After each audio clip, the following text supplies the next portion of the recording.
everybody. Welcome to Off Panel, a weekly review podcast about all things comics brought to you by Sketch.com. I'm your host, David Harper, and this week's guest is the entertainment editor over at Polygon. It's Susana Polo. Thanks for coming on, Susana. Hey, David. How's it going? Oh, what a week in comics. It's going okay. It's going okay. We're recording this on Friday, January 20th. I'm sure it was a full day in the Polygon content mines. How was the day for you? Well, it was kind of a spooky day at Vox Media today because layoffs were announced. Polygon emerged relatively unscathed, so I'm pissed, but I'm not emotionally devastated. Let's put it that way. What is the day-to-day life like for you as an entertainment editor? I mean, like, what are you typically doing? Is it mostly editing? Is it like tracking down people to write pieces? Is it writing yourself? What is it like? I mean, for me, it's like a real balance, and it really depends on individual, like, that's not Polygon wide. That's just me. Like right now, like in January, there's not a lot going on. So it's a lot of like trying to come up with creative, like sort of things to talk about and talk about them in creative ways so that people will be interested in it, even if it's not like a television show that's coming out in like 2 days that they're Googling about. And also trying to get started on like bigger project ideas, just because it's the beginning of the year and we're in that sort of headspace and trying to figure out like what like longer term things can we work on. So like day to day, it's like it really depends. Do I have a deadline that I'm like trying to write something really meaty for, that I need to like just go heads down and not look at Slack or my emails and work on that? Do I have an email backlog I really need to get to? Do I have a freelance draft that is going up tomorrow, so I need to lay it out and like get it to copy edits? Do I have a day where we're just doing a bunch of brainstorming meetings? One thing I did this week was we had a site-wide all hands, and I did a short presentation on like how to do post layouts in our very fancy looking feature layout, and sort of like introduce everybody to like some things that I've seen, like, like that's really against our site style and we should be doing it this way, and just like refreshing I put together a whole PowerPoint to refresh my coworkers on how to make the art in their posts look pretty, which is a thing that I feel strongly about as that I know comes straight from just like being in the comics world, where I'm like, but the pictures tell the story too. Yeah. And we can do that even in our work. I do think it's interesting where I think people on the outside would probably think it's just all writing and all editing, but there's always things like that too. To be honest, that's one of the most time-consuming parts of my stuff, and I'm just a solo person up in Alaska doing his own thing. But setting up posts, doing edits, editing podcasts, just getting the podcast up, things like that. That stuff eats up a lot of time, and I don't think people really realize how much it really does. Yeah, and I mean, like, I always underestimate how long it's going to take me to lay out a post, especially when it's like I'm finding the images, I'm cropping the images, I'm uploading the images, and then I am also like putting in useful, like accessible alt text on those images so that the post will work for like a voice reader for accessibility. And I'm making sure that I get all of my like art credits right in all of that. And if I'm doing a post that has like 10 images in it, that's 10 things that I have to go and make sure that they're all correct. And it always takes more time than I want it to.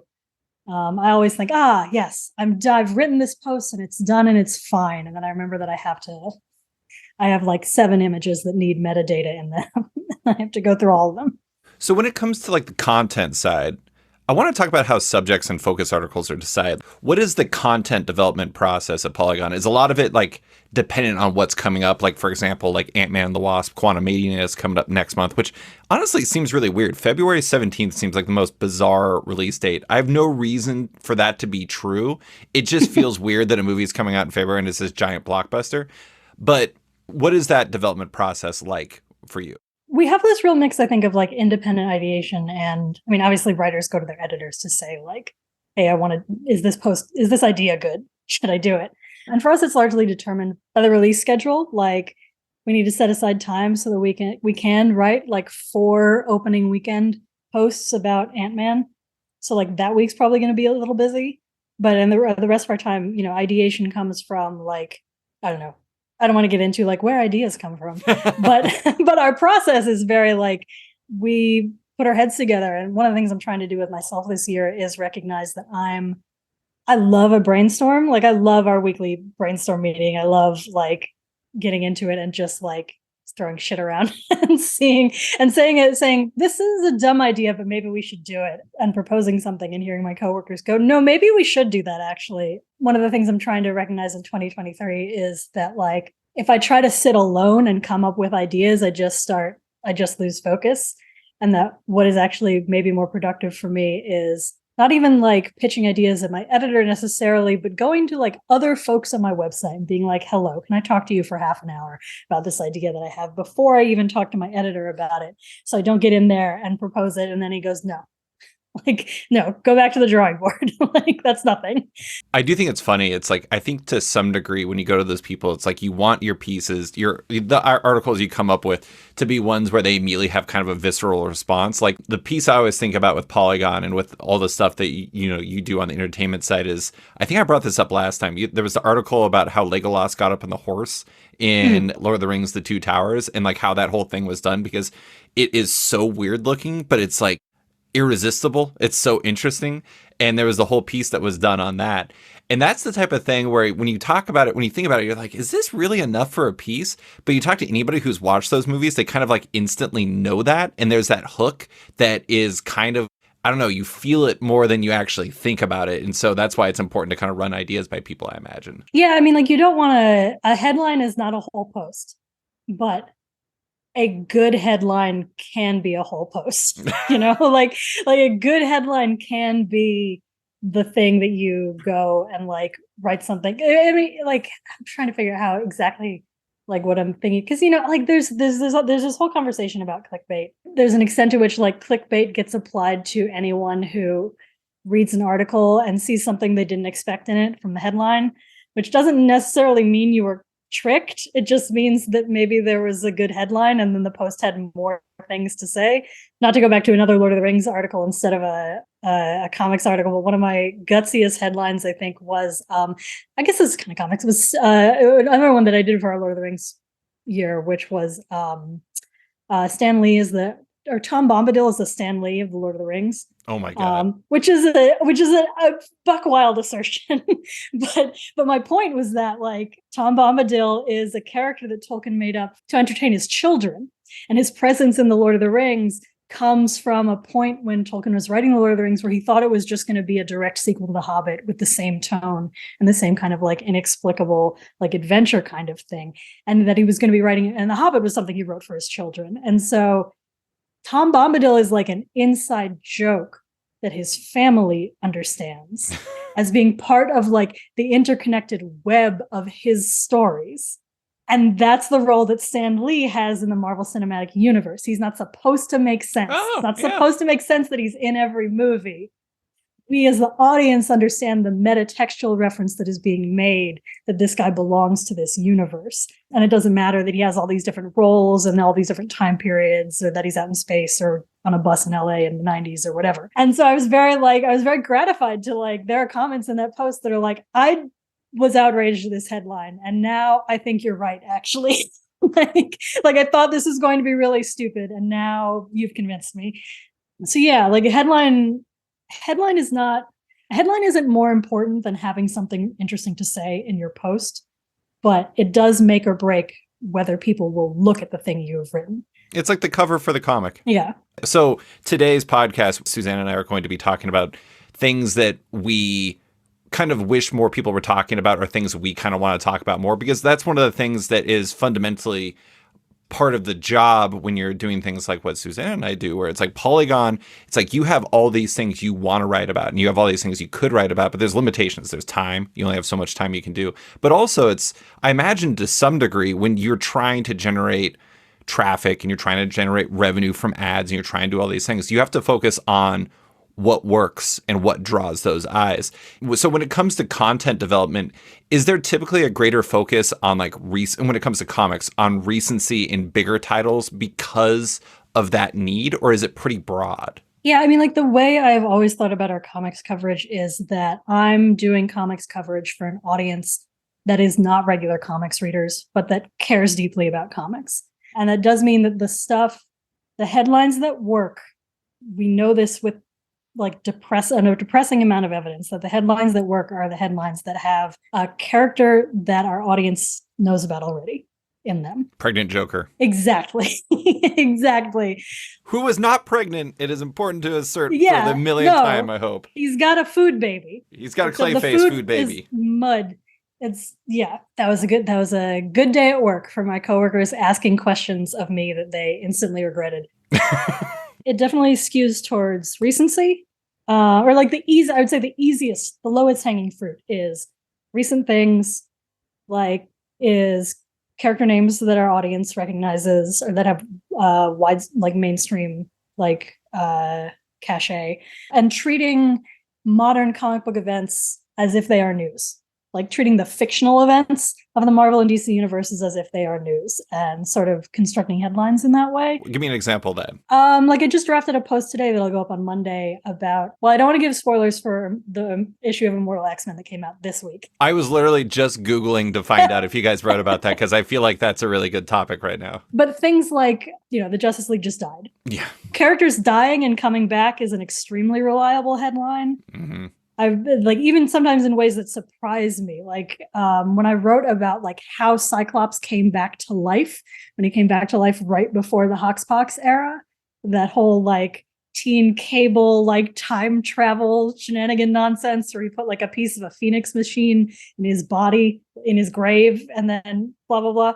That like did surprisingly well just because that curiosity gap of people who like want to spectate in these wild universes, but are probably not going to pick up a comic. Yeah. I wouldn't say that all of Polygon's audience is people who don't read comics, but I think it's certainly a majority of it is.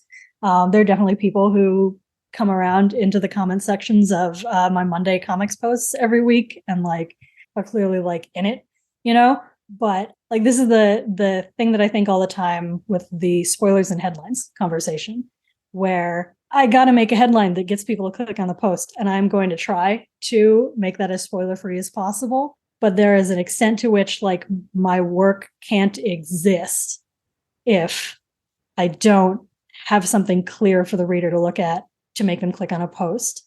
I'm going to do my best, and if a reader has a real problem with that, maybe they should like just avoid the website for a couple of days, and that's fine with me. That's not like I genuinely think people should do that.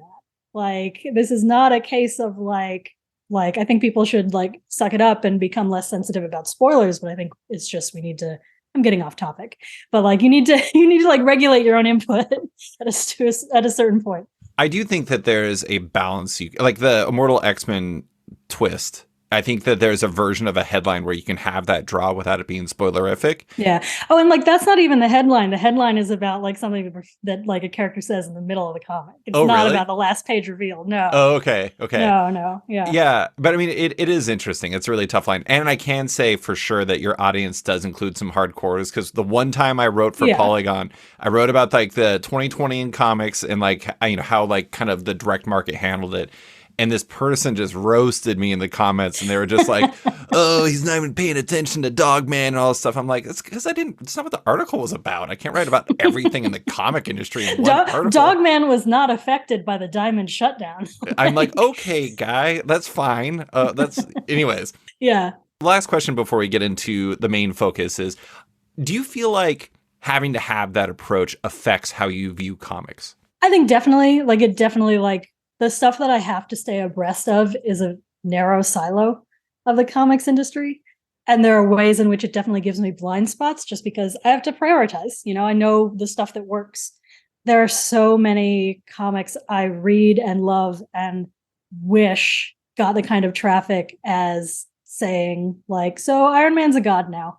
And here's what he did with his powers this week.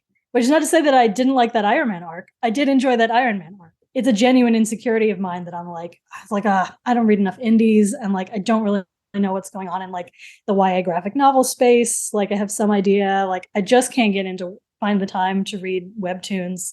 And I'm trying this year to like stick my head in the manga space a bit more and get an idea of what's going on in there, because I think that is definitely something our audience is interested in. If we can figure out how to do it, we've never like quite had the right like staff expertise in the right like sections of our character sheet, like to really make that work. It is definitely something that creates the boundaries of the stuff that I read most often. And in that way, like gives me some blind spots that I'm very aware of and like have to both am insecure about it and also have to remind myself that like nobody reads the entire comic book industry. No. I mean, and that's also the nice thing about being the editor is you can find people to fill those gaps. Like it doesn't have to be you who becomes like your, resident Chainsaw Man expert or something like that. You can find somebody that's really into that. And I really enjoyed the past couple of years for our like best comics of the year post. I have, instead of trying to do it all myself, I have reached out to like, this year was 4 other freelancers to just be like, tell me what's good in manga, tell me what's good in indie comics, tell me what's good in YA graphic novels, and just give me some suggestions. I'll make a final list, and then I'll assign you a couple blurbs. Traffic should never be the ultimate arbiter of whether a post succeeds or not. Sometimes we do posts that don't get a lot of traffic just because they make us look cool, but our end of year comics roundup almost never does good traffic, and it did this year. So nice. I'm very proud of that. I did see somebody on Reddit compliment your list and say it was the best one they'd seen, which is very rare because most of those lists are just designed for people to get mad at. So the fact that somebody was like, oh, this is good. And I was really happy to see a lot of other like Supergirl Woman of Tomorrow fans out there who are like, yeah, that comic rules. And it's like, yes. No one else I know has read this. It's so good. I haven't read it. It's the best thing Tom King has done since Mr. Miracle. I'm a monster. I haven't read it. I've heard very good things. But as you noted, there are many comics. But anyways, today's main focus is my original pitch to you was to discuss 5 trends in the comic industry we're watching in 2023, as we did the past 2 years. But you rightfully pitched me on a much more fun idea. The thing I said earlier, which is we only get to write about a certain amount of things with the limited amount of time we have and the limited amount of the constraints of our respective roles and everything. So you suggested we make a list of things we wanted to talk more about or wish that people were talking more about in the past year or so, but didn't get the chance to. So that's what we're going to do. It's going to be unstructured time to talk about things we like, things we don't, everything in between. But here's how I'm going to do it. You're the guest. You can go first. But as soon as you pick something I'm not very familiar with, or maybe 2 things, I'll take a turn for one and we'll go like that, kind of back and forth. Does that work for you? Yeah. What do you got first? All right, David. What would you guess of the past like year or 2 of Marvel movies? There is one that is we would not expect that made it into like the top 10 like Tumblr metrics this year of people talking about it on Tumblr. Because it has to be weird, I'm guessing Eternals. Yes. Eternals is surprisingly dominant on Tumblr. Tumblr enjoys Eternals enough that it made it into like I can't remember if it was the shipping charts of like popular tags for like fan fiction ships on the site or if it was like movies overall. But like Tumblr is kind of into Eternals. And I love this because to me, it speaks to the truly indelibleness of Jack Kirby's creativity. That also, it has a very attractive and diverse cast. Sure. But like, I was talking with one of my other coworkers this week, and he was like, I haven't seen Eternals. Should I see Eternals? And I was like, listen, Eternals is not good. But I also haven't really stopped thinking about it since I saw it. In that way, I think it is the best cinematic adaptation of Jack Kirby so far, in that it's like, the story itself is not great. The characters are kind of like paper thin, almost completely not recognizable humans emotionally. But you get them too. Yeah, but there's just the design of it and the concept of it is just something that like that's what the New Gods is, right? Like one of the weirdest things about the New Gods is how much that setting has resisted any kind of evolution for how often it has been used by other creators, and like the designs are the same, like the characters' roles are the same. Kirby himself was doing weird shit where like Darkseid would just be sitting in an apartment, and when the characters walked in and then he'd leave and then they'd talk about like the dark presence he'd left on that normal chair in their apartment, which is like, yeah. And Tom King had Mr. Miracle bring a grocery store vegetable tray to Apocalypse. Like this is the same, juxtaposition of these things. And I think I just love that you can't make an adaptation of Jack Kirby's like stuff without bringing that energy to it. Yeah. Like it wouldn't be recognizable. Like you can't make any, like, unless you totally stripped anything recognizable out of it. There's just like, you can't get away from, so the gods are like 2-mile tall space robots. If anybody listening to this has not seen Eternals, the space robots are so good. They're so big. Celestials. Yeah. That's, I have to say that. Right. People will get in the comments. However, if you haven't seen it, however big you are thinking the Celestials are, they're like 5 times bigger than that, which is the correct size for a Celestial. Oh yeah. Yeah. I love Celestials. I mean, I was down for that movie just because when I was a kid, there was like the Marvel Universe Series 3 trading cards. And in it, they had like the power ratings on the back. And I was obsessed with the Celestials, despite the fact I never read a comic with them in it, because they were so powerful. They wrote not applicable across it because they were so powerful. Excellent. Perfect. Yeah, and I was like, this is so mystifying. I actually have Eternals #2, their first appearance, right over here because I love them so much. Mm-hmm. I have to say, I actually do like Eternals. And I think the part of the reason why I like it is both like the Kirby thing where you're talking about, where it's kind of like, you can't really put it in a box that really makes a lot of sense. But also because it's like one of the only Marvel movies that's considerably different than the rest. It's kind of weird. It's kind of ponderous. It's very slow. It doesn't really have like a lot of traditional ideas of conflict. It has like a super random cast that is actually really good. It makes Gilgamesh, a dude who is famously like a loner, sit around and take care of Athena and like cook food for her all the time and make him. He basically becomes like this master chef, and he's just like a great dude who's super genial.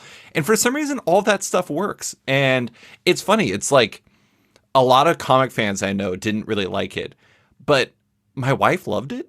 And like, that's kind of meaningful to me because like for people who are not comic fans, I was kind of surprised. Like she really loved that and Shang-Chi from like the past couple of years of movies. She hated the most recent Doctor Strange, but there was something like very primal about it that she really connected with Celestial or with Eternals. Yeah. It's so there's a Kirby romance that comes out in the movie, not in the sense that like, you're really like invested in like Cersei's deal with Icarus or anything, but just that like all of these characters have extremely strong emotions about everything that's happening. Yeah. And like they're expressing it in like extremely basic, like uncomplicated ways.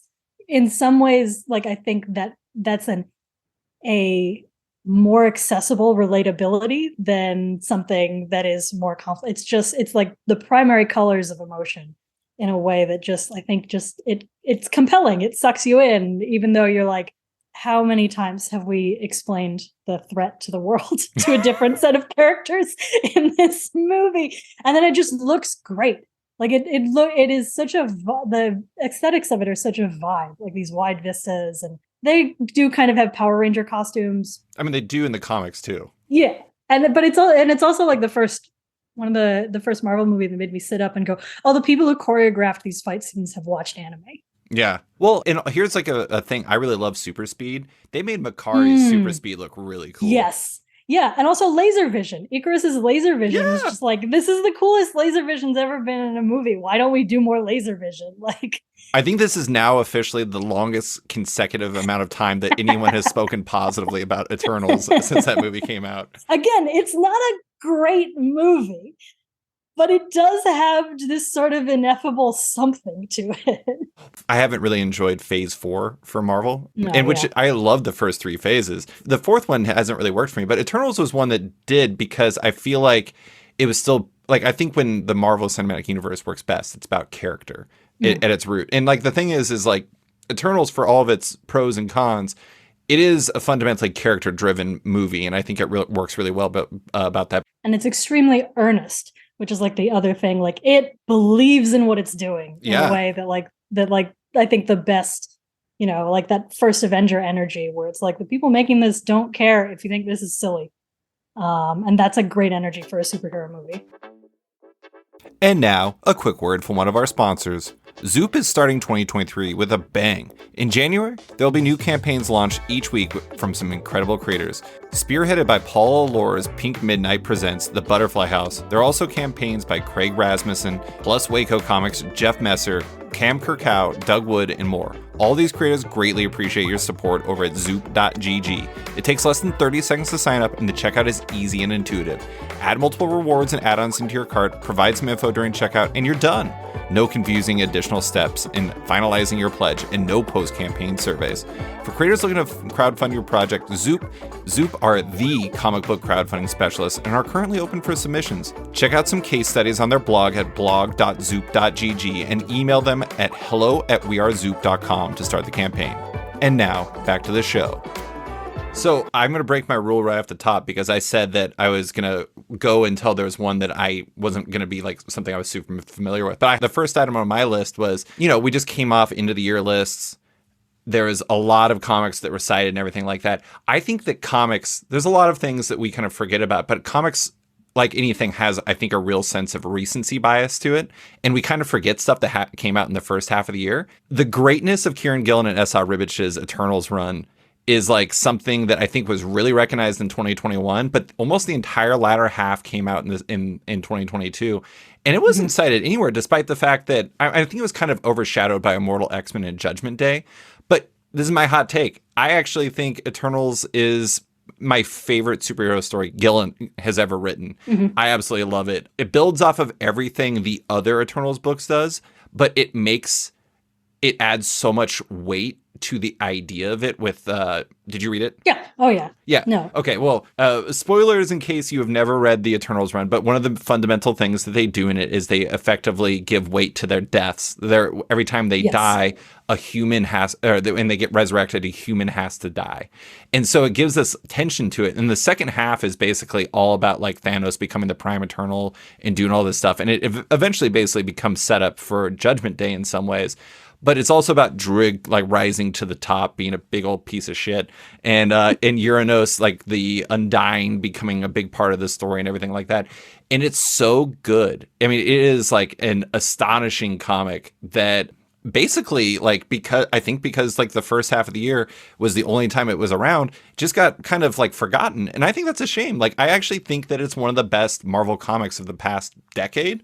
And it's kind of interesting. Like, never in a million years did I think that the both of us would kick off this podcast talking about varying degrees of Eternal stuff that we appreciate. But I really think that it's true. Eternals. Yeah, no. And like, it's as a series, it's a perfect marriage of like creator to content. Yeah. Like I don't think you could describe the Wicked and the Divine as crawling in any way, but there's a certain extent to which the Wicked and Divine crawled so the Eternals could run. Like, Gillen has a lot of experience playing with gods among us as a storyline, and like he's kind of taking all of that into Immortal X-Men too. Yeah. In pulling through those threads of Magneto saying you have new gods now to well, X-Men can't die. Like, that's kind of what they are. They and the Eternals are kind of the same thing now. In a way that I think people complained about when they revealed like the eggs and the five and all of that. They're like, what differentiates the X-Men from the Eternals now? And it's like, well, we just had a whole story arc about it. You're sort of making Druig's case from Judgment Day, by the way, where he's like, aren't they deviants? I think Judgment Day is the best superhero like line-wide crossover that I've read since War of the Realms. I would go even slightly further back at Secret Wars in 2015 for me. I like War of the Realms, but yeah. I mean, Secret Wars is like the best superhero crossover there's ever been. Right. Like, well, that's how much I like is the thing about it. Yeah. Judgment Day is great. It's got a great structure to it. It doesn't, for a story that, it's wild that a story that big doesn't bite off more than it can chew. Yeah. Well, and it's also really smart because the tie-ins, I think, are used to do the kind of micro side of the macro storyline in a really smart way. Like Death to the Mutants, the tie-in series that Kieron Gillen and Guy Villanova did, that book was basically the next arc of Eternals. And like that book totally rules. Like that's a really, really good comic. And it really adds a lot of emotional depth to the overall story. And it gives us the breakout star of 2022, which was Sign the Minotaur, the member of the Hex that is giant and is obsessed with poetry. Yeah, that is such a good book. Yeah, I don't know that I have anything else to add. Like Eternals ruled. Like I was sad that it's over. I hope somebody like picks up like the idea that, you know, the Eternals are just all wandering around out there. Being sad. But yeah, just like sad Hulk piano, like having adventures. I mean, Icarus is now bald. I love the fact that in the second arc, he has to learn how to fight because he realizes he doesn't want to die anymore. I mean, like, it's so good. It's so good. But he doesn't know how to dodge. He doesn't know how to dodge. He's invulnerable and immortal, and he just doesn't know how to do it. And is he living with the mother of the kid who died to bring him back to life? She does make really good coffee, so she has that going for her. He was very impressed by that. Anyways, let's go with something else from you. Do you want to go in the big bag, like the bigger subjects? Yeah, let's go into the big bag. So like one of the reasons why I proposed this is because like you always have to pick and choose stories as a journalist. You run it, you have to choose your time, and sometimes you have to deprioritize things that still stick in your head and you still want to talk about them. And like one of the things that I really wanted us to have on the site this year that we didn't quite manage it, you know, was that I think I really wanted to have a piece on the site for our readers to talk about why Netflix's stock price is tanking and like HBO Max kind of getting really hit very hard by all the Warner Brothers machinations affects them in more than just like, I never watched the final season of Infinity Train because I always thought it would be there for me and now it isn't anymore. In those kind of ways, like this is something that, you know, again, like Polygon, we cover all kinds of entertainment and we try to keep abreast of like everything that's affecting the industry in a way that I think like, you know, we're positioned to talk about like the full picture view on this. And one of the ways in which like people are looking at this moment in streaming media and with the like tech giants that produce media, Apple and Amazon and Netflix, is that might be looking at the end of the quote unquote content bubble, which is to say that like on these streaming websites, on network television, the goal is to get a television show to syndication and then run 100 plus episodes of it for years and years and years and sell ads on that. And with subscription models, you need to have new content on that service every month or people will cancel their subscriptions. This is why there are 5 different Star Trek TV shows on right now so that people can't cancel their Paramount Plus subscriptions because there's always another Star Trek show coming back. And what that means is that the growth of those companies has fueled a lot of TV shows and movies being made and a lot of executives looking for concepts with a built-in audience that are likely to have an advantage right out of the bat from an original concept. And I think there's an extent to which the content bubble has really buoyed all those television and movie adaptations that nerds are really excited about. Did you watch Paper Girls on Amazon? I did. I liked it. It was great. Amazon spent no money advertising that show, and it also looked like it had been made for about 2 dimes on the special effects. The show's incredible. The acting is incredible. The writing's incredible. It's so good, but it's wild that Paper Girls got a television adaptation. What I'm trying to say is that like I wanted to have a piece on the side that had a conversation with fans about how like if the content bubble bursts, if we start seeing a slowdown in this like mad race to adapt video games and comics and anything that isn't television movies into TV and movies, we may eventually start seeing fewer adaptations. And I think that will also like may even, you know, we could be looking at, it will change the way that comics creators look at their work. And I know that like most people in the comics industry are not there to get a TV deal, but like you've interviewed James Tynion and had him talking about how like the movements of the streaming and entertainment industry has made him think about where his career should go. Mm-hmm. And whether he should be working for the big 2 or doing original stuff, and like how his relationship with his own intellectual property like should be structured. Like these systems aren't independent, you know? And I think also that there's like, I think the terms nerd and geek are like crusty and bad, but like saying something like genre fiction fans is like just as terrible. But I think that we've gotten like, I remember like a decade ago when I was recapping the first season of Agents of S.H.I.E.L.D. and some commenter was like, you guys are always so so down on this show. You shouldn't do that, because if we're really negative about this show, they might cancel it, and then we'll never get another comic book TV adaptation.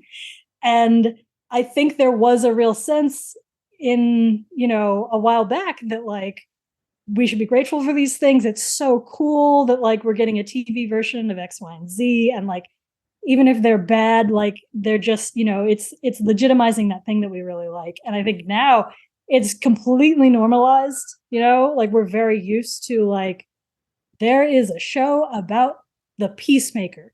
Hell yeah. And it was great. Yeah, it's pretty good. I look forward to it coming back.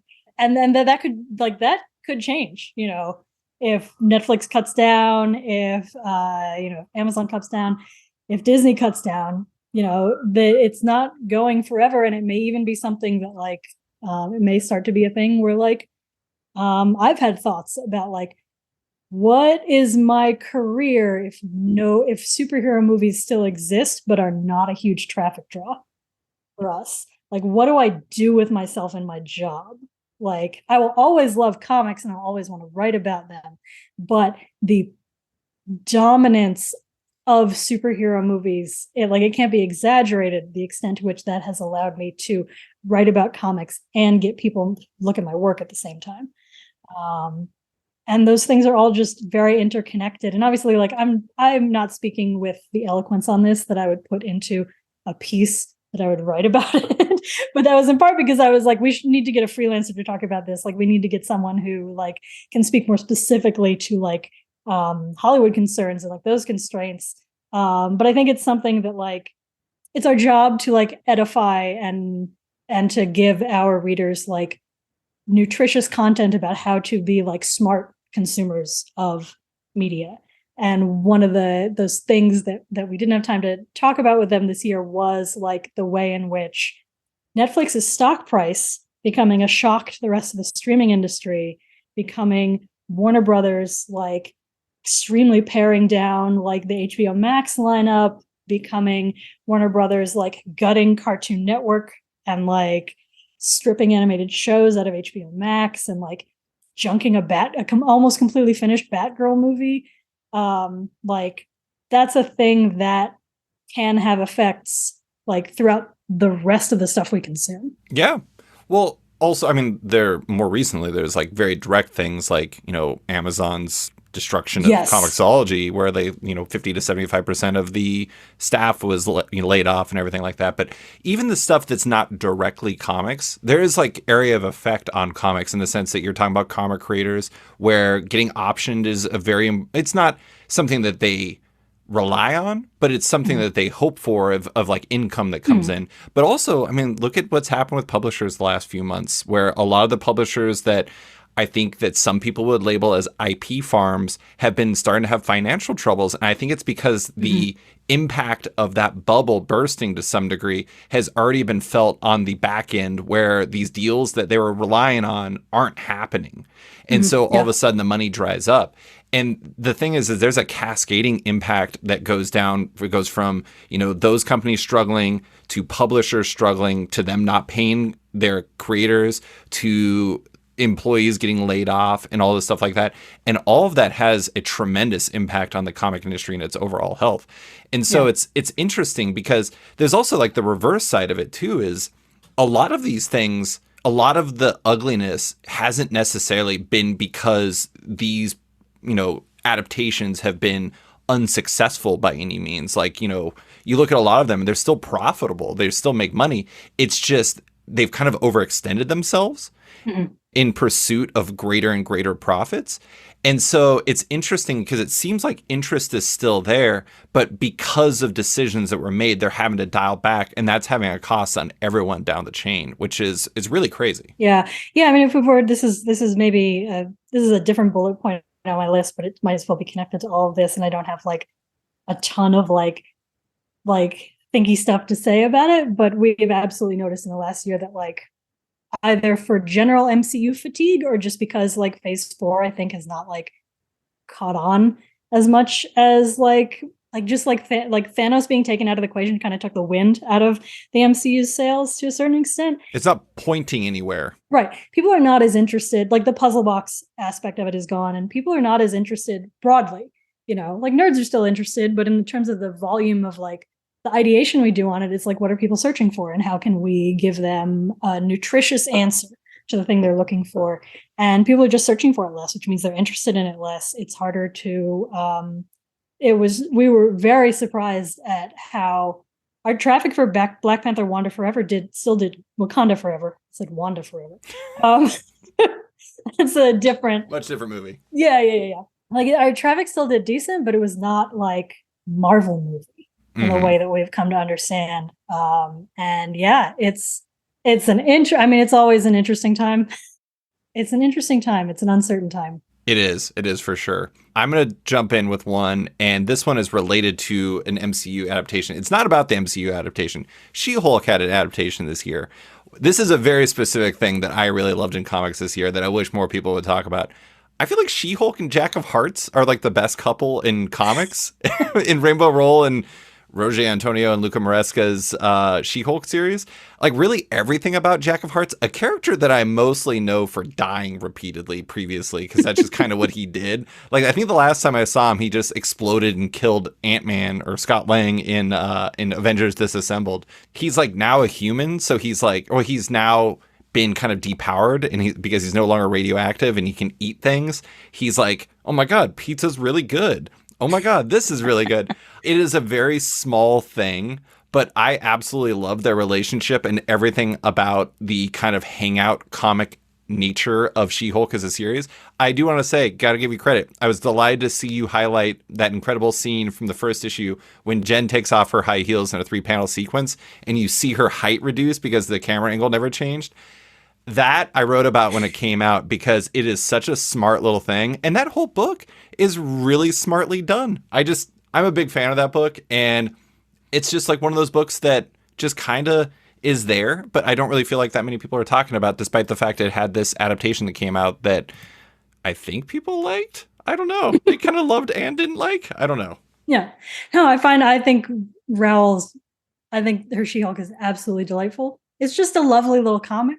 But the funny thing about this is that I had no idea who Jack of Hearts was before I started reading that comic. Sure. I went and looked him up and was like, oh, okay. This is some weird comic stuff and that I don't need to know in order to appreciate this. And this is fine. He's got a weird history. He is like very little of his design and character in general like makes sense if you've never actually read the character before. It's definitely one of those things where you're like, I'm just going to roll with this. Yeah. Yeah, it's a lovely little comic.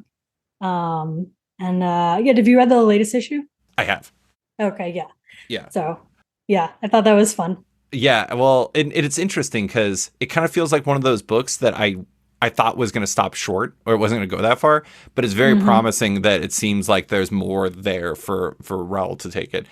Yeah. I did want to give you credit on that top 10, your 10 panel list. We had a lot of overlap. You had the scene where Superman shows up in the failsafe arc. That was on my list. God, there was like several scenes in there that I had on mine. We mostly talk about comics in kind of chunks, like issues, like that was a really good issue, or we talk about it in a trade paperback or an arc or something like that. And I think sometimes people miss out because they don't think about like the individual greatness of like a panel or a sequence or something like that. And I like that you did that article because there's a lot of really fun stuff this year in that regard. Yeah, I loved writing that piece. This is a piece of just like, I did a post where I was like, here are 10, like it was sort of like 10 best, but it was really just like, here are 10 things. It was 15, but I ran out of time and I had to cut 5 of them. It was very painful, of like comics panels that I can't stop thinking about, that came out this year. And I really enjoyed writing it because it allowed me to really get into like, really let me go into Scott McCloud mode and like talk about like timing in comics and like how it can be difficult to do humor and like, you know, what a page, you know, I don't think I talked about page turns in it. And I don't think I talked about the 9-panel grid, but I definitely talked about like, you know, this is Bill Quisevely doing like the Pietà, you know, like, and this, you know, this is referencing this other thing. And like, this is, you know, this is how comics do this thing that you know from this other material. It really let me get into the nitty gritty in a way that I don't usually on the site and get to talk about like comics language. This is Daniel Ward Johnson doing his own version of a Renaissance painting. Yes, exactly. That actually, I turned that into a meme on Twitter and in an article that I did, because it is actually it's a scene from Do a Powerbomb where the main character is doing a moonsault, which is a term that Daniel told me because I don't follow wrestling whatsoever, and everyone is just watching her, and it's funny because it's actually like sneakily like a perfect meme structure. It's incredible. It's just an incredible image. Like the angle of her head points to her opponent, and her opponent, who is an anthropomorphic orangutan in a wrestling onesie, and like his like horrified expression, but he's like in her shadow, and like you back out and you see like the ref with his hands like on either side of his head. I like, can't believe what's total, happening. Like, religious awe, and like the movement on like her partner's costume, and like the crowd scene and the sound effect. Like it's a perfect image. It is. You even get a murder falcon in the background, which is pretty good. Mm-hmm. Do you mind if I do one more? Yeah, go for it. So this ties into something that I think is a larger topic that I've actually talked to some people in comics about that I think is really interesting. This is a bigger topic, so maybe this will give us some meat to chew on here. But I think it's interesting that, like, here's something I wish people were paying more attention to. Comics in general. Like, I feel like there's so much conversation about everything around comics and everything that comics is, like, doing and all the things that are kind of bad happening in comics. And this isn't trying to say that, like, you can't talk about bad things or something like that. But sometimes I feel like we don't really talk about how much we like comics anymore. Like, most of the article, there's reviews and there's things about it. But that was one of the things I really appreciated about that 10 panels article is, like, it was really just focused on like how awesome these beats were and like how much they spoke to how good comics are. And it's just kind of interesting where when I go in on Wednesday, like I talked to a retailer about this recently, but I used to go on Wednesdays and I would talk to people at the shop about cool stuff that we appreciated in like the previous week of comics or recently in comics. And like that kind of almost never happens anymore. So it's not just an internet specific thing, but it does feel interesting that for a medium that in a lot of ways, for so many of us, is this very visceral thing that we enjoy and that we really take a lot of, like, you know, we love this storytelling medium. We don't really kind of talk about it very often, which seems kind of odd. Mm-hmm. I don't know. Do you agree with that idea? No, totally. I think the comic that like one of the panels I had to strike from that list was Magneto sits on the seat of loss. Oh my God. Oh, like, so and like good. X-Men Red is just up there for like every issue of this comic drops a mic. Yeah. Oh, yeah. Explaining why the mic drop is cool to someone who isn't reading this comic. Like it's like you can't put the emotion into words. Like you can't once you're done with the explanation, the person you're talking to will just go, "Oh yeah, no, like yeah, I get it." Like, it's not the same. Bobby on the throne when he's on fire? Yeah. Magneto standing there with, like, a heart made of electricity being like, I will not allow another genocide on my watch. Like... Yeah. Oh, I'm getting, like, goosebumps just thinking about it. Oh, my God. It's also on my list, I want to point out. So I'm glad you went there. But that's why we're doing this podcast, right? Like, we're just talking about, we want to talk about some serious stuff, but also we just want to have, like, big, dumb... comics are good thoughts. Yeah. Like it is interesting because, and I'm not saying people never talk about comics. Like people like share like, posts on like Twitter and stuff like that. And there's like lots of amazing reviews and like recaps and stuff of comics online. There's a lot of sites that do a really great job of it.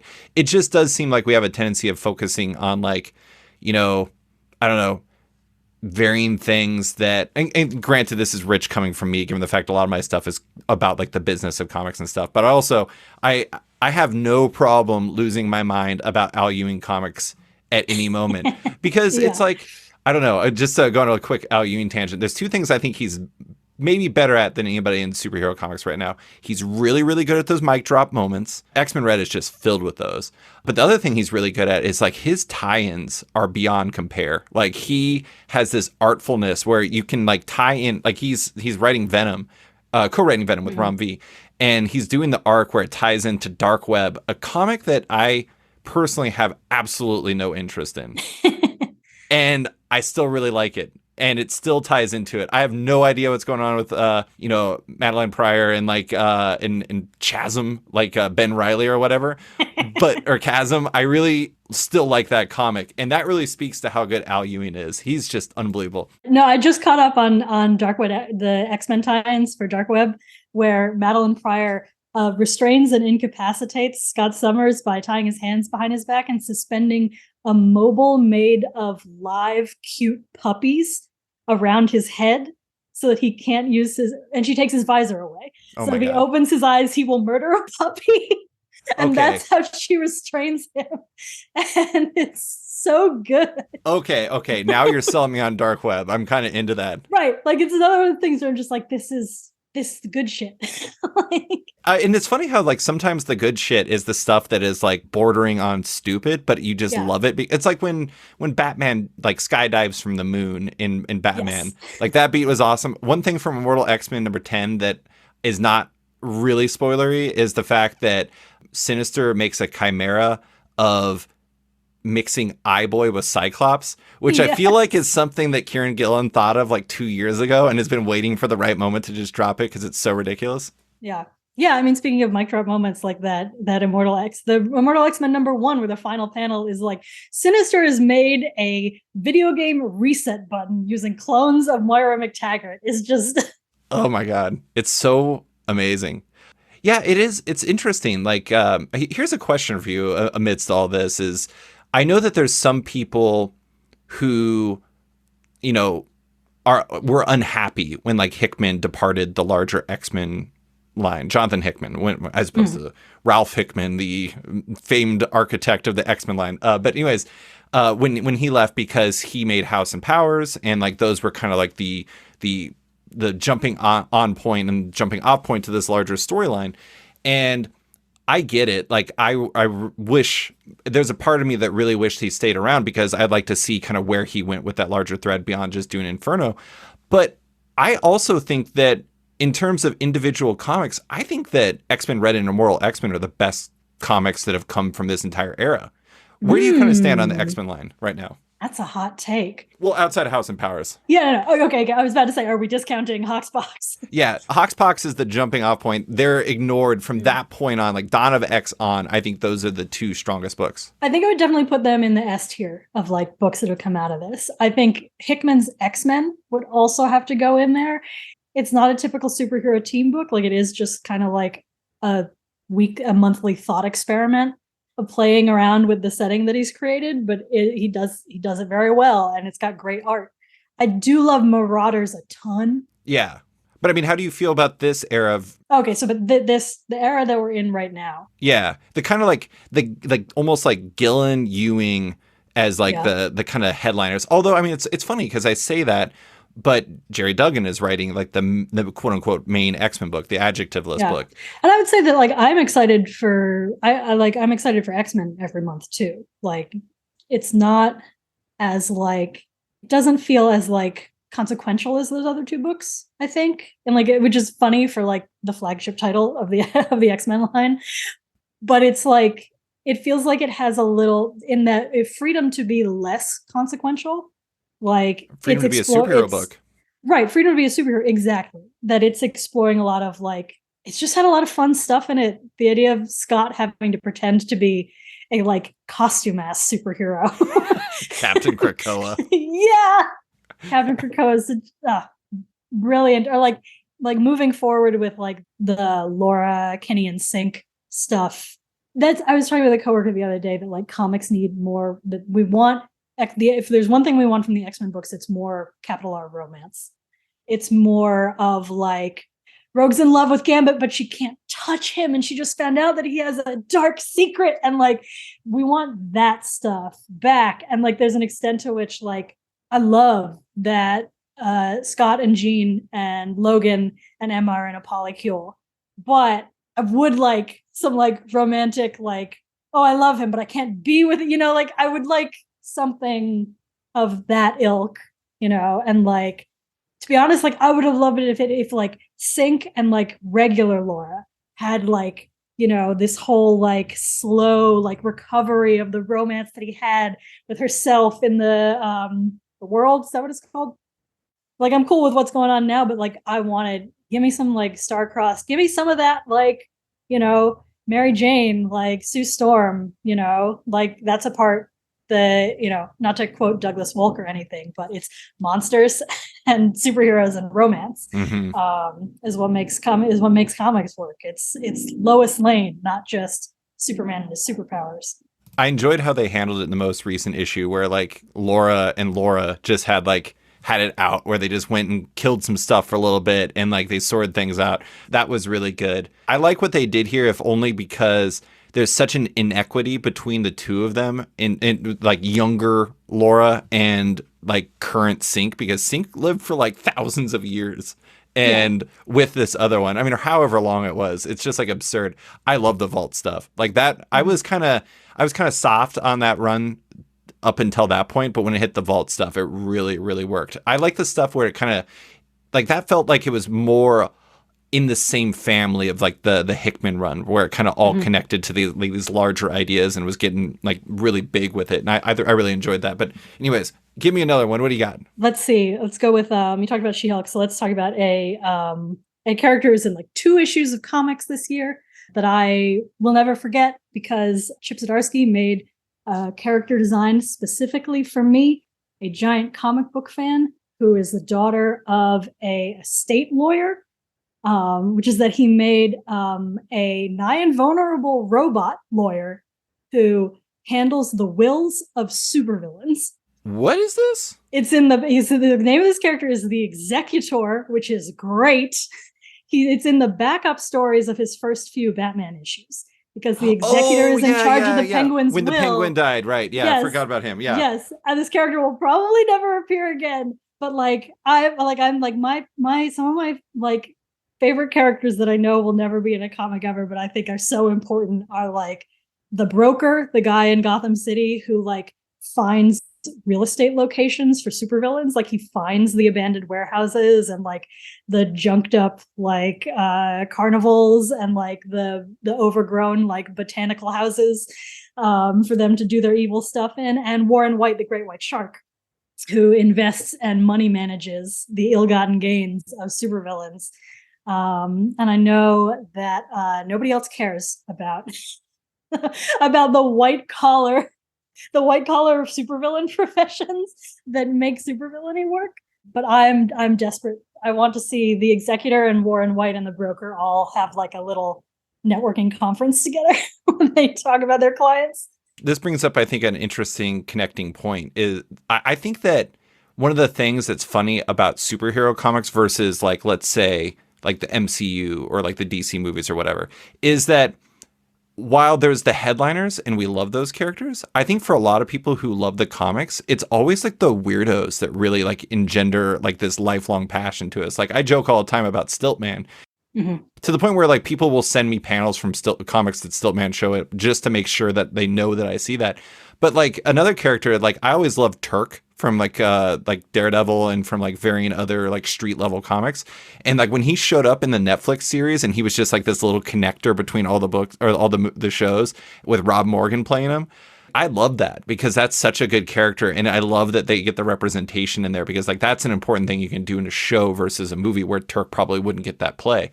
And I love that stuff. I love that. Also, like a weirdly great history of lawyers in Marvel comics. Who was the lawyer that's terrible? That's from space that showed up in like New Mutants. Oh God, he's like Murd Blurdock. Yeah, Murd Blurdock. Yeah, like Murd Blurdock. Everyone who read that is like, I love Murd Blurdock.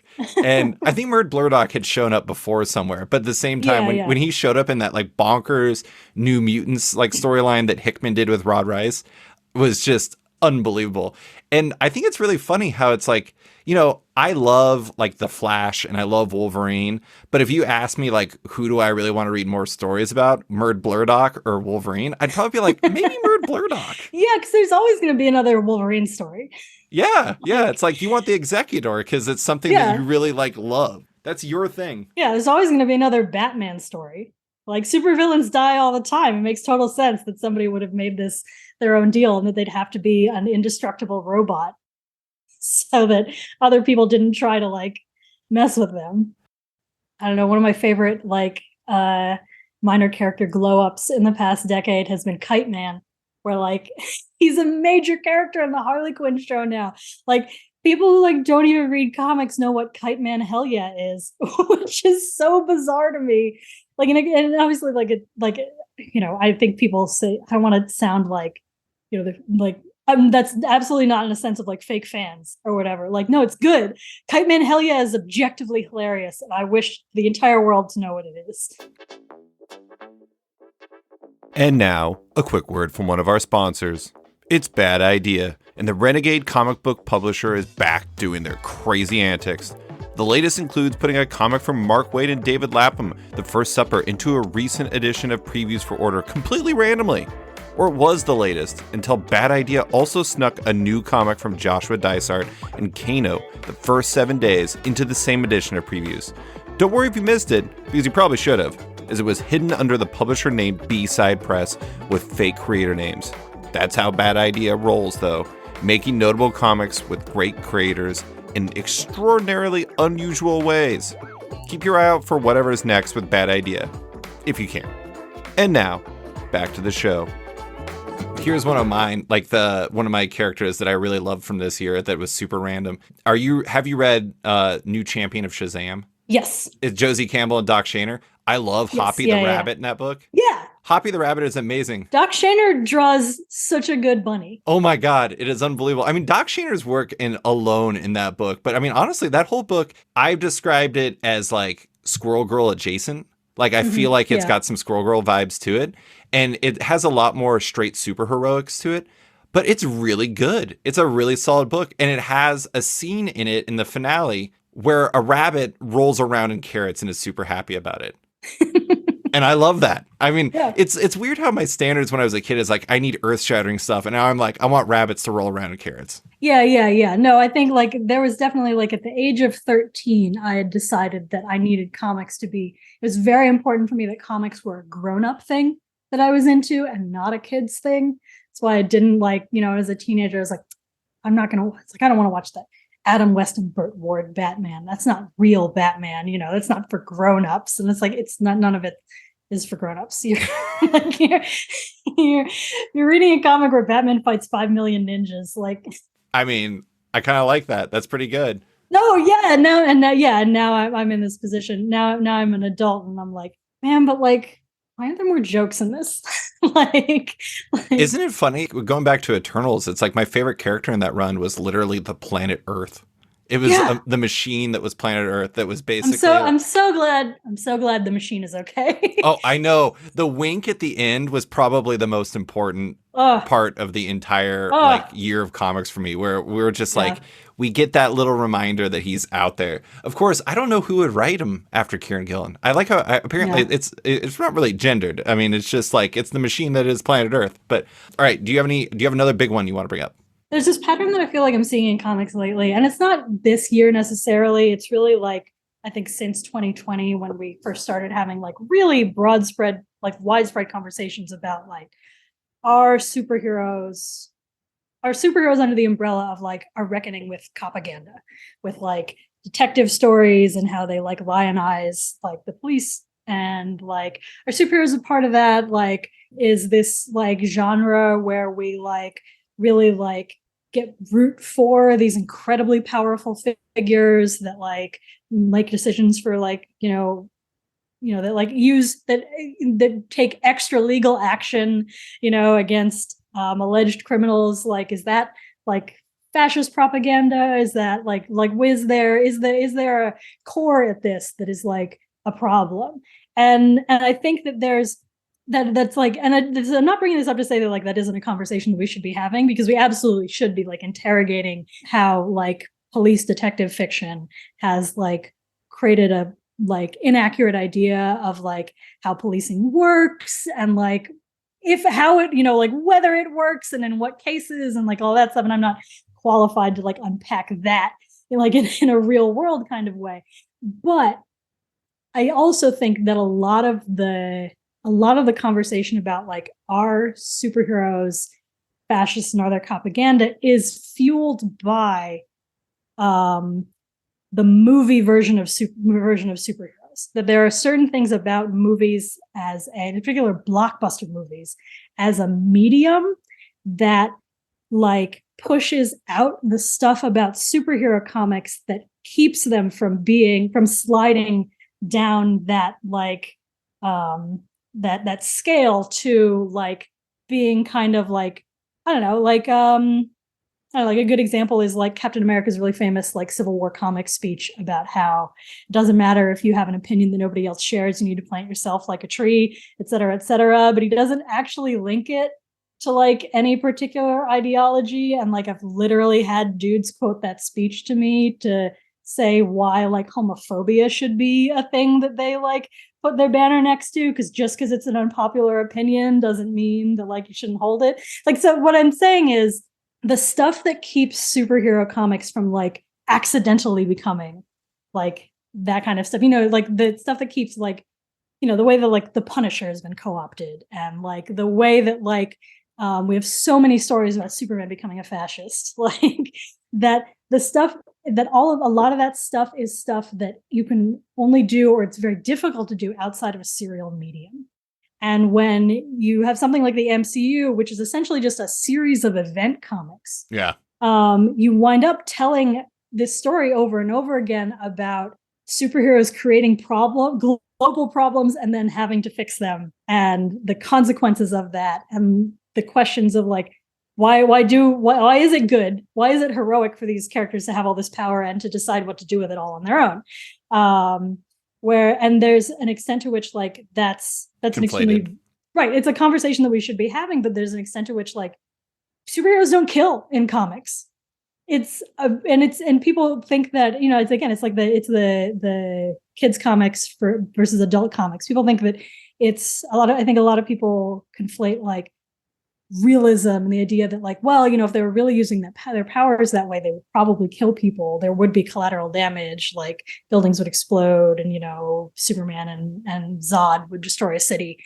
But like the question isn't like, is it realistic for them to kill people in the course of using their superpowers? It's why are we writing a story in which there is collateral damage? Like, why aren't we putting constraints on the story to say, well, like, here's how the superhero got out of this thing? Why are we putting superheroes in a situation where they have to kill people?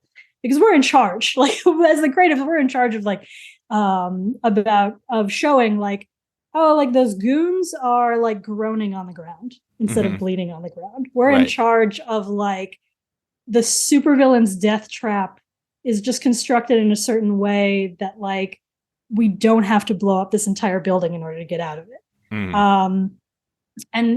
And when your superheroes have really hard and fast rules about not killing anyone, it makes it a lot different to show them. It differentiates them from the damage that their villains do in a very clear way. And I think the other thing, like serial comics can show villains going on patrol. It can show villains. It can show superheroes going on patrol, understanding their neighborhood, interacting with people who aren't other superheroes, like showing that they have connections to a community of normal people and aren't living in this like environment where the Avengers only hang out with the Avengers and only have relationships with the Avengers, or like characters that are like directly engaged with the Avengers. I mean, Batman's my favorite superhero, and I've thought about like the relationship of like Commissioner Gordon's role is like the only good cop in Gotham City. Like, is that perpetuating the idea that like, you know, is that perpetuating a false idea that policing has like, I don't know, like that has ways in which it works, or like, you know, like is that allowing people to like say like, oh, well, you know, like there are good cops even in the worst situations. And the way in which, you know, you think about Arkham Asylum, which is like also a very like complicated and outdated idea, and you know, the idea that Batman goes and beats up, you know, the tired tropes of like Batman goes up and he beats up mentally ill people, or that like Bruce Wayne could save Gotham City if he just spent money on social programs instead, which is like billionaires can't save us. That's not how it works. And then what I want to do is like free that. I think we should have superhero comics that interrogate those ideas, but I don't want it to be a reflexive response to something that the movies, an impression of superheroes that the movies have created. Because I will like die on this hill that Superman is not a story about how cool it would be to have ultimate power. It's a story about what we should expect people with power to do with it. And created by people who did not have power in order to like grasp at like how things should be.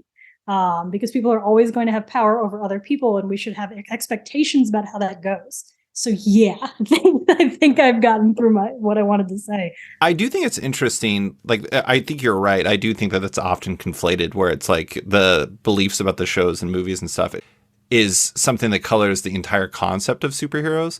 Especially, I mean, think about all the books we've talked about today. Besides like Judgment Day, which had big violence, like very big violence. But for the most part, it was like giant kaiju Eternals fighting mutants on an island that was away from everything.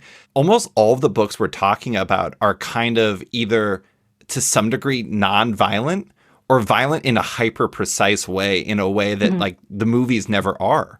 It's like, you know, you look at X-Men Red, or you look at, you know, Immortal X-Men, like Immortal X-Men, it's basically all violence and like political violence between a small group of people who happen to share chairs next to each other. Right. And that can get resurrected at will. And can get resurrected at will. Exactly. I mean, you look at that, you look at like X-Men Red, like a lot of X-Men Red is about political machinations between like Abigail Brand, Sunspot, and like Storm and an assorted other ones. But for the most part, besides when Vulcan gets involved, there isn't like a whole lot of like straight up violence. It's more about like, what do these actions mean? And I actually think that that's been a trend in the last like 5 or 10 years. Like the only one that I kind of feel like there is some level of collateral damage to in like a significant way besides Judgment Day is like the failsafe arc in Batman, where when you got like a murder robot that has all of Batman's brain in it, bad things are going to happen. But the good news is they went to space to do most of it, or to Antarctica. So yeah. Exactly. Like, why aren't we going to space or Antarctica? We've all watched Dragon Ball Z. We all know that they have the desert that is right next to the city that they go to instantly to have their fights in. Like, and it's not just something you do to make it palatable for children. It is something that you do to keep the stories from becoming genuinely horrifying. Right. It's not like a thing where it's like, oh, like you're just glossing over like the real consequences of these actions. It's like the actions are flying straight up into the air and punching someone with your iron fists. Like, this is not, like, it's not, it's not a like falling down of the genre in like its ability to like have good messages. It's fundamental to something where it's just like, look, the ships in Star Wars make sound, and it doesn't make any sense in physics, but they do it because it's cool. And lightsabers turn off when you drop them, and they don't fall through everything that they hit, burning a hole through your entire spaceship, because otherwise this would be a different story. Yeah. Otherwise this story would have different meanings. Yeah. Well, I mean, it's all about choices. And like the thing is movies are made for spectacle, and like I actually think that it feels like after like decades of like punch 'em up superhero comics, I think a lot of superhero comics have made a choice towards other types of stories in like especially the last decade or so that I think makes them pretty different than what some people might expect. But let's go through a few more before we go. I'm going to do I'm going to choose one on my end for something that's a little bit more love oriented. Okay, let's go with Ed Brubaker, Marcos Martina, and Munsa Vicente are doing Friday over at the Panel Syndicate. And like, that's like a super uber A-list team in my book. And I feel like I'm kind of surprised how quiet like the support of that book is. And it's had a physical release through Image. But it is an incredible book that's like a YA detective story. and it just completely rules. And I just kind of wish people would read it or like talk about it more. It's funny how like those panel syndicate books, I feel like to some degree that the surrounding conversation around it passed like the private eye back when Brian K. Vaughan and Marcos launched that. I feel like there was a lot of hubbub about that, at least in part because of like, the renegade nature of the whole thing. But Panel Syndicate keeps making good books. And it's one of those ones I think gets lost in the conversation because they do their guerrilla drop and run away thing of the comic. But that's a book I love. And that's one of the things that I just I wish more people were paying attention to. Have you read it? Yeah. I have not read it. I think I read like the first issue and then it's kind of fell off of it. Understandable. Yeah. Do you have one? Like, what's one thing you really love that you wish more people were paying attention to? Yeah, I got a silly thing that I've really enjoyed this year is there being a modern online fandom for Sandman since the Netflix series came out. I mean, there's so many ways to enjoy it. There's a Netflix series and like the audio podcast drama. It's delightful to go on Tumblr and look in the Sandman tag. And you ever been to conventions and seen folks selling like acrylic charms, like keychain charms? And some of them will have like a little hollow space in the middle with like glitter and like floating stuff in there. I was on Tumblr and I saw someone who was like, "Oh, I'm making a new charm for like the next convention that I go to." And it was the cage that they put Dream in, and the floating stuff inside was Dream and a little chibi version of Dream, his mask, his bag of sand, and his ruby. And I was like, I'm so excited for modern fandom to dig into Sandman and like find all the I've been saying for years, like, oh yeah, I love Dream. He's an idiot. Like he's all powerful and he's extremely wise. And he's also just like, oh my God, he's the worst boyfriend. Like, and I'm so happy for like folks in the younger generation who are discovering it through Netflix and discovering like this really like one of my favorite comics like ever, and taking a modern like fandom angle on it. It's so fun. It's so like interesting to see how the comic reads now and like how people are responding to it. And it's so fun. Like GIF sets of Sandman characters is not something that I like anticipated in my life, but it's delightful to me. Isn't it funny how there's all these different things that have become like, I don't know, like my wife can quote Arnim Zola from like the Captain America movies, like the part in the Winter Soldier where it's like, first correction, I am Swiss. She says that just like randomly.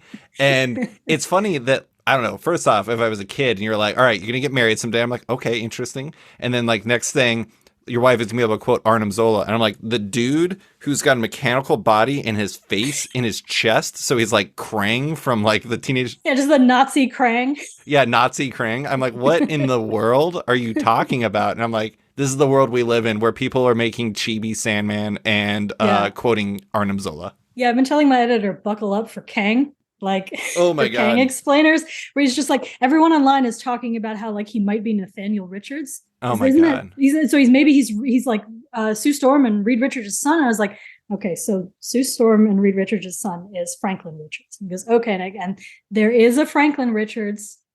Franklin Richards is Reed Richards' dad, but Kang is a different Franklin Richards who may or may not be related to Dr. Doom. Wait until we get Immortus and we get Iron Lad in the Young Avengers show and we get all these different things. I'm like, oh my God, this is going to be great. I mean, great for Jonathan Majors. My God. Yeah. Now, I mean, like the simplest way to explain Kang to non-comic book nerds is to just go, he's the master from Doctor Who, but he's in the Marvel universe.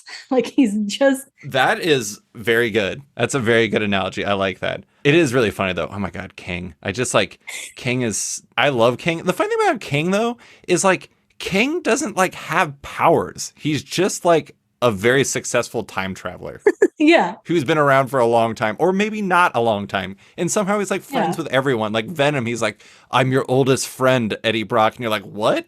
And then you read Dr. Doom, and he's like, I'm your oldest friend. I'm like, are you doing anything besides befriending people in the 21st century? What are you doing? Kang's just lonely. He's just real bored. Bored and lonely. There's so few people who he can relate to. And he doesn't like to admit it.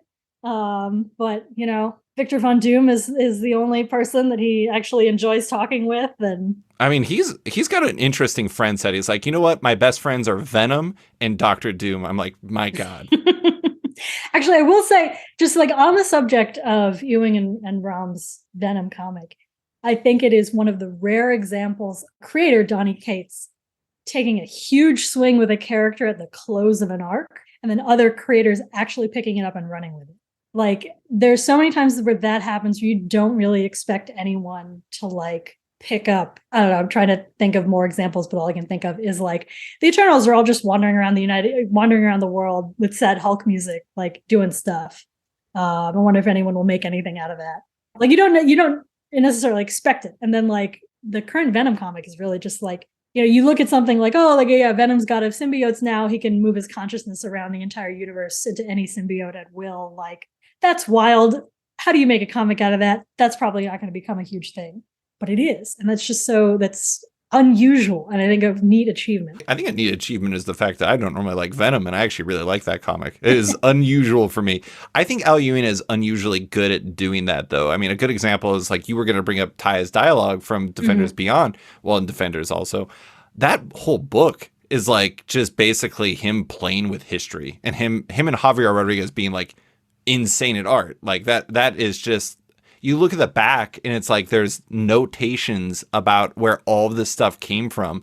And it's not really them creating new things. It's like they're playing jazz with ideas that already exist. Yeah. And making sweet, sweet music with it. Yeah, that book tickles like the back of my comics brain so good. Just that it's like the 5 houses of the tarot, or the 5 colors of magic, and the 5 colors of magic are the 4 color printing colors, and then the white of the empty page. Like, is just mwah. That's extremely my shit. Some of the meta stuff in it's really funny too. Like, I loved I think it was the first issue of Defenders Beyond, Tigra realized what was happening. She's like, oh God, is this a team up? And you're just like, oh my God. It's so funny. Yes. And it's just, I love that Ewing has made Defenders Beyond like a sequel to like his Loki and Hulk and Defenders. Like, and Outsiders. No, not Outsiders. And Ultimates. And Ultimates. Yep. Like, it's all of those things. Got Blue Marvel in there. Yep. It's brilliant. It's really wild. And Taya was completely new though, right? Yes. So I wanted to bring up Taya because like I will never stop thinking about her dialogue as long as I live, I think. If you haven't read either of the Defenders comics, she's a character introduced who is Galactus's mom from the previous incarnation of the Marvel Universe, because Galactus is the last living being. The destroyer of any version of the Marvel Universe is always the last living being of the previous universe. So she's Galactus's mom. There's so many amazing sentences you can come up with when you talk about comics. From a Kirby world, basically, and her dialogue is like Peppered is selling it short. Her dialogue is just chock-a-block with hyphens. Every sentence has an exclamation point, and then there are quotation marks around like almost every other phrase. And I've read some comments about people who are like, I just don't understand like how her dialogue would be read out loud, and like the thing that sells it for me. One, I read her dialogue out loud to myself like every time I read one of the comics. The thing that really sells it for me is that obviously it's Al Ewing doing like Kirby dialogue. Because you go back and read like Fourth World Stories, like nobody speaks with less than 2 exclamation points, and everybody's tossing off wild proper nouns. We're very used to the phrase mother box now, and like dark side and apocalypse, and like the lowest, the lowest neighborhood in apocalypse is called the Armageddon, like Ghetto, which is incredible. Like we're a little more inured to these now, but like that's how everybody talks in a Jack Kirby comic. And so if Ewing just put exclamation points and hyphens in there, it would read just as a parody of like comic book talk. As a parody of like, on a day unlike any other, et cetera, like, you won't believe what's inside, the bombastic language of like Stan Lee that we're really used to. But by putting the quotation marks in there around all of these proper nouns, he makes it deliberate. He puts it a further inch out of like oh, okay, this character's just like really excited about stuff all the time, to a very deliberate showing of like, and it's again, it goes back to like the ineffable weirdness of Kirby that he has to push it outside of Kirby in order to be recognized as Kirby talk. Because that style of dialogue is so fundamental to the nature of comics that it's not really seen. It's seen as like old timey and a little hokey, but not a specific choice. Yeah. All right. Let's finish with one more from each of us. Do you want to go first, or do you want me to go first? You go first. Mine is going to be outside the box we've been talking about. It's something that I realized when I was putting together my end of the year list, and even things that weren't on it would qualify for this. I'm not normally a giant biocomic or autobio comic fan, but 2022 was just an unbelievable year for autobio comics, and I don't think we really kind of realize it because you don't really look at it holistically. I feel like if you had to pick one book as like the generally considered best comic of 2022 was Kate Beaton's Ducks. That was autobio. Mm-hmm. Zoe Thorogood's It's Lonely at the Center of the Earth is unbelievable, and another one that was way up there. Keeler Roberts' The Joy of Quitting. I'm Still Alive, which is a biocomic drawn by Asaf Hanuka and written by Roberto Saviano. That's about Roberto Saviano's life. That was amazing too. And then like N.D. Stevenson's Substack comics, I'm fine, just understand. That's just like 5 comics. There's more examples out there. But I've never really been a big fan. Not a fan. It's just not something I've actively pursued. All those comics are amazing, like just straight up amazing. And I feel like we're in this really, really strong time where cartoonists can tell stories about themselves or other people in ways that are more, I was going to say broadly accepting. I mean, like none of those comics were really like, they weren't like sleepers or something like that. Like Ducks is a big book. It's Lonely. It's gotten a lot of attention. But I think it speaks to a broader acceptance and more excitement about people reading comics that are very specifically about real people and individuals and like really raw stuff that we don't normally get. And I think that's a really positive sign for comics overall because, I mean, none of this stuff is new, but I think the frequency of it and the broad acceptance and the broad belief that it's really good, it's not just like Alison Bechdel out there. It's like now a ton of people doing really great stuff in that space. And you know, I'm sure some people will be like, well, this has been huge for years, but I feel like 2022 was like kind of like a tipping point where it became even bigger than ever before. And I loved it. It was great. Mm-hmm. Yeah. And I think it also speaks to like growing diversity, like in the broader, like graphic novel publishing space. Like if you think about like, I mean, like Alison Bechdel is almost like an outlier in like famous autobio comics, like of the past. You think about Mouse, you think about, does Clouds do autobio, or am I just making that up in my head? I don't think in a traditional sense, no. Yeah. And certainly like Marjan Satrapi, like that was when I got out of college, like the conversation, and I told people that like, oh yeah, I want to write comics someday. They would say, oh, like Persepolis, because that is what they understood. Like this young woman doesn't want to write superheroes. She wants to do. You're like, no, I want to write a Murd Blurdock solo series. Yeah. I want to write about the Executor, like killer robot that handles supervillain wills. Yeah. I do think you're right though. It's like, there was always kind of, like when it was like kind of Mouse and like Persepolis and stuff like that, those are big things. Right. Big mainstream hits, right? Right. Well, it's not just that. It's just like, you know, when you're writing about like concentration camps, like you're writing about history at that point, as opposed to like Zoe Thorogood, which is really her turning a mirror on herself in a very specific way. And it's kind of more in like the modern memoir trend as opposed to like, or not memoir, but like autobio trend where it's like very raw and about an individual as opposed to this is a big thing I went through, if that makes sense. Yeah, I see what you're saying. Yeah. I just do have a special, I mean, like, it's not, I don't think it's unusual for a person to say they have a special place in their heart for Fun Home, but I went to Oberlin College. Oh. And so there are panels of Fun Home where it's like, oh yeah, I've stood in that exact spot, like checking my mail in the mailroom. It looked exactly the same in 2006. What is your last one? This is going to be a general shout out. Also on the list of things where it's like, it's just really hard to find a way to justify the time to talk about this because people don't like to read about it.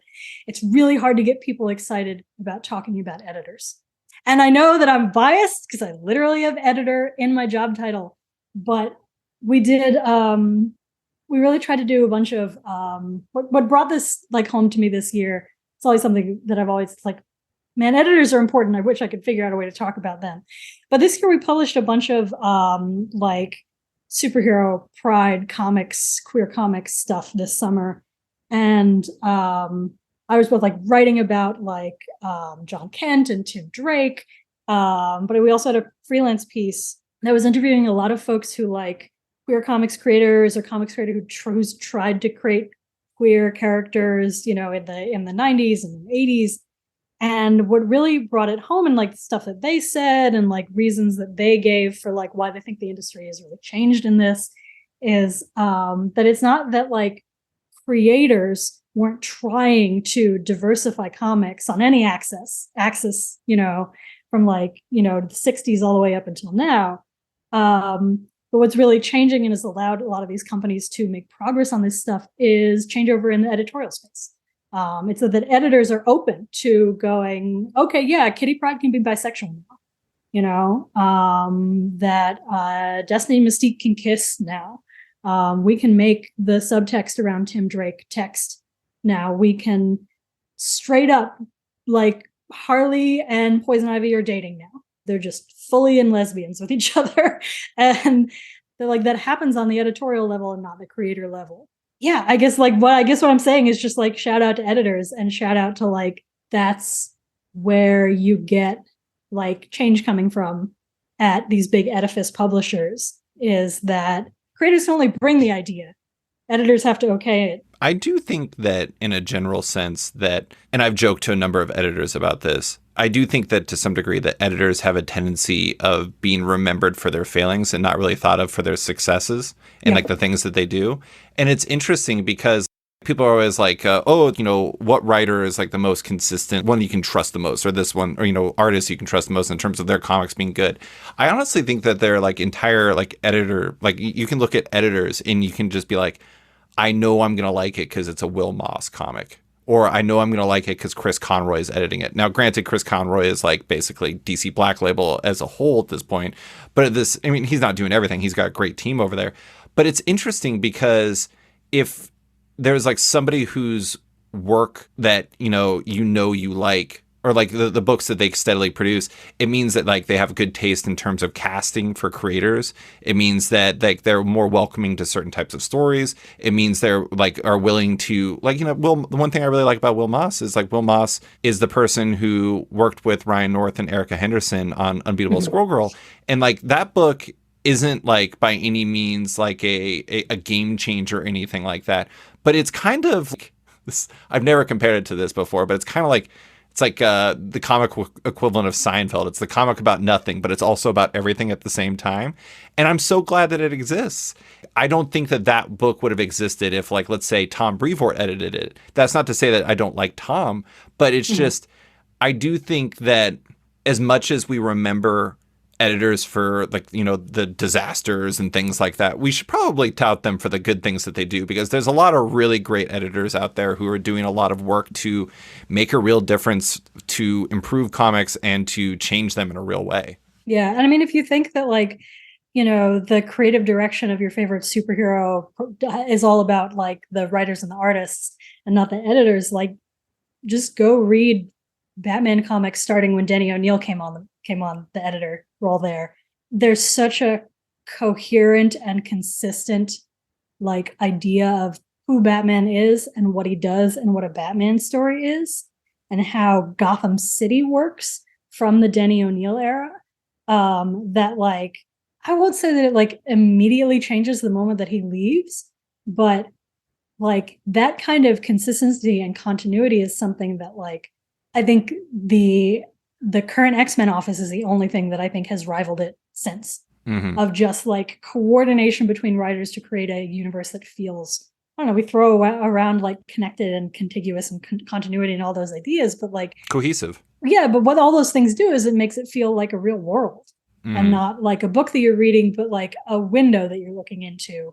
That's the point of comics continuity. Like that's the point of having all these characters exist in the same world, is to make it feel real. That's a thing that an editor does. That's a thing that someone overseeing a ton of books does. Yeah, I love it. Good point to finish with. Susana, that is all I have for you. Thank you so much for coming on, mostly to talk about Eternals, but also Murd Blurdock, the Executor, and everything else. I appreciate you taking the time. Thank you so much. And I just wanted to thank you for reinstating your old theme song because it reminded me that I really like instrumental funk. Now that's all I'm listening to at work. Awesome. Thanks for listening to this week's episode of Off Panel with Polygon's Susana Polo. You can find Polo on Twitter at @nerdgirl, that's GERHL, and her work at Polygon.